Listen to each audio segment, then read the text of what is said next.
ಉಬ್ತಾವು but soda ಹಾಕ್ಲಿಕ್ಕಂದ್ರೂ ಉಬ್ತಾವು. ನಾನು ಈ ಥರ ಮಾಡೀನಿ ನೋಡ್ರಿ.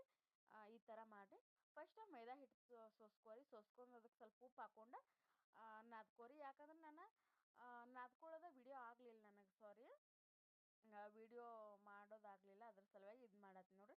ಈ ಥರ ನಾದ್ಕೊಂಡು 5 ನಿಮಿಷ ಆಗನ ಈ ಥರ ಉಂಡೆ ಮಾಡ್ಕೊಂಡು ಸಣ್ಣ ಸಣ್ಣ ಸಣ್ಣ ಅಂದರೆ ಸಣ್ಣ ಚಪಾತಿ ಯಾವ ಥರ ಮಾಡ್ತೀವಿ ನೋಡ್ರಿ ಆ ಥರನೇ ಲಟ್ಟಿಸ್ಕೊಳ್ಬೇಕು. ಬಟ್ ಚಪಾತಿಗೆ ಸ್ವಲ್ಪ ದೊಡ್ಡ ಹಿಡ್ಕೋತೀವಿ ನಾವು ಉಳ್ಳಿ, ಇದು ಸಣ್ಣ ಉಳ್ಳಿ ಹಿಡ್ಕೋಬೇಕ್ರಿ. ಈ ಥರ ಮಾಡ್ಕೋಬೇಕು ನಾವು. ಸ್ವಲ್ಪ ಹಿಟ್ಟು ಹಚ್ಕೋಬೇಕ್ರಿ, ಅಂಟ್ಕೋತಾವೆ ಹಿಟ್ಟು ಹಚ್ಕೊಳ್ಲಿಕ್ಕಂದ್ರೆ. ಅದಕ್ಕೆ ಈ ಥರ ನಾ ಮಾಡ್ಕೊಂಡು ನಿಮ್ಗೆ ತೆಳ್ಳಗೆ ಬೇಕಾದ್ರೆ ತೆಳ್ಳಗೆ, ದಿಪ್ಪ ಬೇಕಾದ್ರೆ ದಿಪ್ಪ ಮಾಡ್ಕೋಬೋದು. ಈಗ ನಾವು ಸೋಡಾ ಹಾಕೋದ್ರಿಂದ ಏನಾಗ್ತೈತೆ ಅಂದ್ರೆ ನಾವು ಅಂದರೆ ಜಲ್ಲಿನ ಹೊಟ್ಟೆ ತುಂಬಿಡ್ತೈತಿ.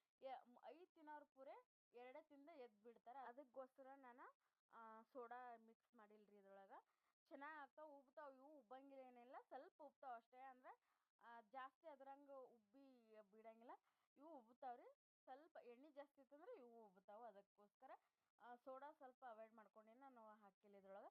ಈ ಥರ ಆಗ್ಯಾವ ನೋಡ್ರಿ ನನ್ನ ಪೂರೆ ಚೆನ್ನಾಗ್ಯಾವು. ಈಗ ಚಟ್ನಿ ಮತ್ತು ಸಾಂಬಾರು ಮಾಡ್ಕೊಂಡಿದ್ದೀನಿ ನಾನು. ಕೊಬ್ಬರಿ ಚಟ್ನಿ ಮತ್ತು ಸಾಂಬಾರು ಮಾಡ್ಕೊಂಡಿನಿ ನೋಡ್ರಿ.